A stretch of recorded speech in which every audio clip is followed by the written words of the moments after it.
Hi friends, welcome back. I'm Chelsea and Louis is just right over there. I don't think he'll be bothering us too much today, but who knows.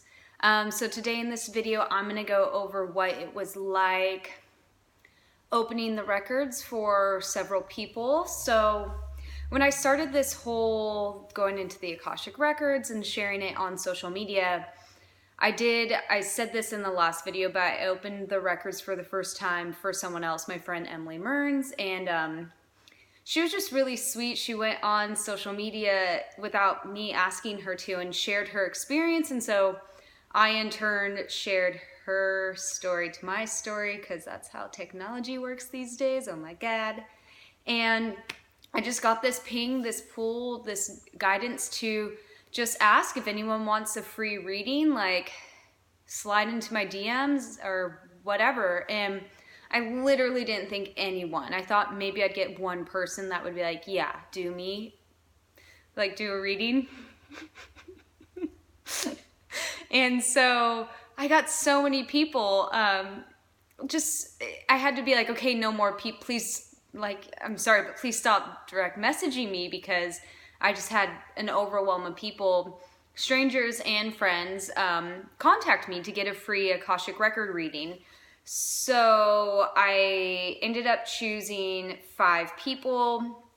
A couple were friends and a couple were strangers, just to sort of, because I was intrigued to knowing my friends to see what would come up, because typically you know what's going on in your friends' lives, and also it felt a little daunting to do only strangers, even though that it worked out fine.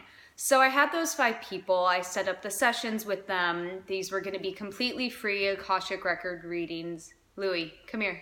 Louis, don't bark. And so, yeah, I'm just going to tell you what that week was like. So it was really interesting, a common theme with a couple of them. They ended up all being women. I did have a couple men reach out, and I gave them the time slots to book a session with me, this free session, and they just never booked. So ended up all being women, and a couple of them, 3 of them were actually, their story was they had just spent the last year or 2 really working on themselves, really working on their healing, their spirituality, like up-leveling, really getting to know their inner self. And not like if this happens, this is what would follow, but subsequently they were also going through breakups. And so for me, just inner knowing without, it's like, yeah, fuck yeah, you're up-leveling, like things are gonna shake up around you. But I just found that to be a really interesting theme. And so with one client, she was telling me about her breakup and how she was, had been working on herself. And with her, it was so visual, like everything in my mind's eye, like whether my eyes were open or closed, I saw really, really clear visuals for her. So immediately when she was describing, I guess she was just sort of curious, like, is this over forever? It didn't really feel like that for her. Or rather, she wasn't sure because the breakup came out of nowhere. And what I saw was them in a room with 2 doors, and she got up, they're like sitting on like a little ottoman or sofa in the middle of the room, and it was like an all white room with 2 doors on opposite ends of the room. And she got up and walked out one door, and the male figure just stayed sitting. And so for me, and I explained what I saw, and like to me, how I sort of translated that was, it doesn't look like you guys are going in opposite direction. It's just she's choosing to leave this room, leave this space, and go through another door, and he's not following. He's actually just staying there sitting. And then after I explained that, another thing I saw was a tree with its roots going into the ground. And you know how you see tree roots on sidewalks where the cement breaks open? And so I saw that as well, and the feeling or intention I got was, again, he was the cement. And then following immediately after, what I saw in my mind was 2 trees, when they're growing together, their roots actually intertwine and like work through the earth together. And so I just saw that it maybe was more he wasn't on the same path or was a little bit behind. And so I can't tell her, it wasn't like, oh, for sure you guys are going to get back together or not. I just explained what I saw, and that's what I saw, where I'm like, sometimes you grow and you outgrow other people, or they feel threatened by your growth. And so it was just really interesting what visuals I saw. Sir, excuse me, sir. Louis.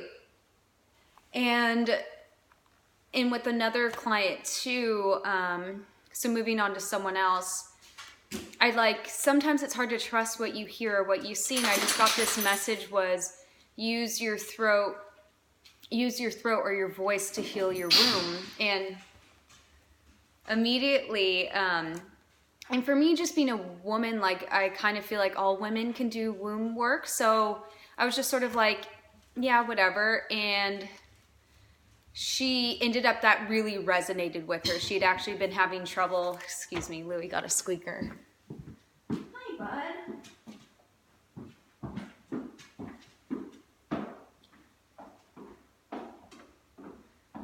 All right, Psycho is not gonna cause too much trouble. Come on, you come sit with us. Come on. So yeah, I just told her, like, yeah, you need to use your voice to heal your womb. Like, that's what I didn't visually see that. I just sort of felt like in my throat.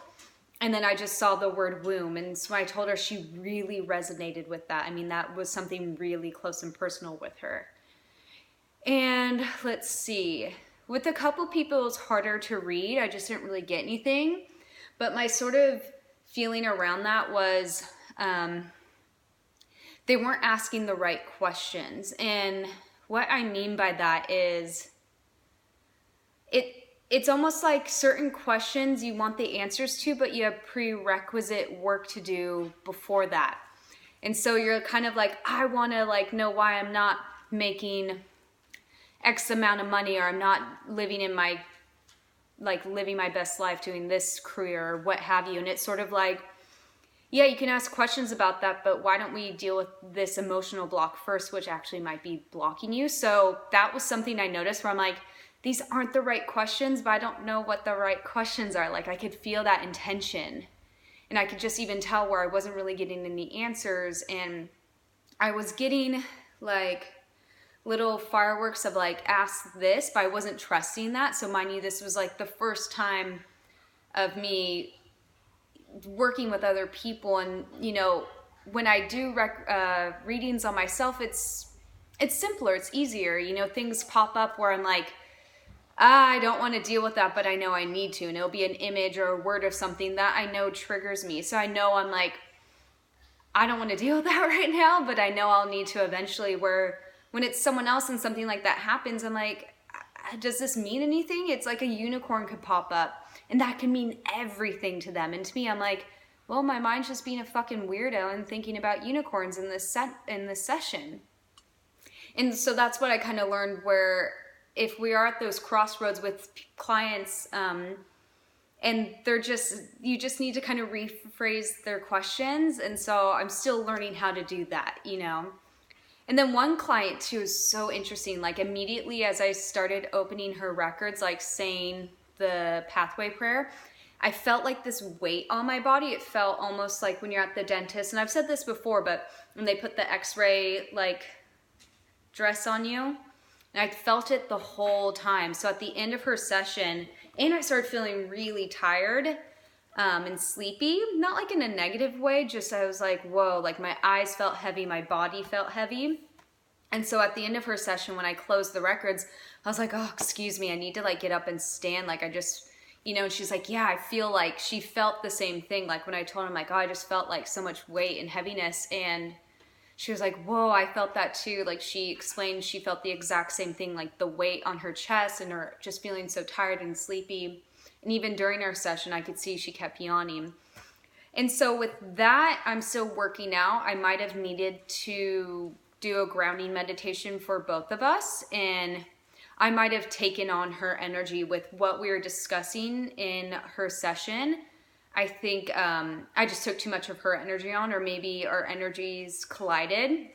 We were definitely both feeling the same thing. And we were talking about serious things within her session. So I think that's just where I'm at, where I need to protect my energy more, either using Palo Santo, maybe some form of crystal or some crystals in addition to doing the grounding meditation. So yeah, it was really interesting. I think just with out of those 5 women I worked with those free sessions, it's like each session was so different. How I received information per person was so different. And so I don't know if that's just me figuring out what works best. I think when I do see images in my mind, they're so strong for other people.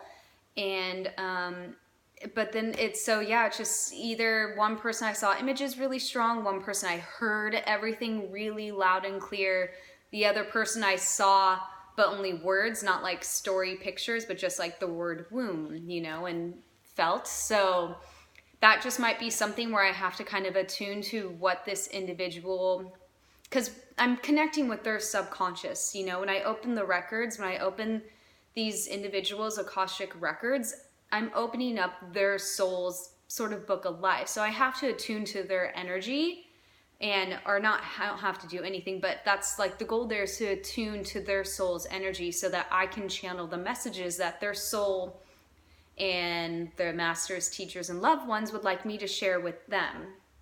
So it might just be different for everyone. You know, maybe that's how I am a channeler, where I just work with what energy they feel most comfortable, like subconsciously feel most comfortable with, if that makes sense. Freaking Louis, I swear. Louis, he has like little pajamas. They're really cute. Yeah, so I think that's it. It's something I'm still working with. I feel comfortable, like when I think about it, when I do a session with myself, I'm so like inspired and refreshed and invigorated, and I want to help people. My goal here is to help people see their truth. That is just something that I know is uniquely my gift. And it's something I've had since I was a young child, where I'm able to see patterns, or if someone tells me something, I'm like, no, actually your truth behind that is this, instead of the stories that we tell ourselves in the world. And so it's just something I really want to bring to people, and I want to help people with that and sort of serve them in that realm of just unlocking their soul's potential and seeing the truth that they're meant to live, that their soul chose for them here in this physical realm, in this lifetime that we're experiencing right now. So yeah, keep you posted on all of that. I think I'll do one more video, just as sort of, oh my God, Louis, don't. Just a sort of closeout video of just how I personally opened the Akashic Records, and just what life has been like since going down this very unexpected and unique path in life. And yeah, thank you so much for watching this video. If you haven't already, subscribe to my YouTube channel. You're either watching this video on YouTube or on my website, but I'll put links everywhere. And if you have any questions, comment below. And well, Louis, say bye.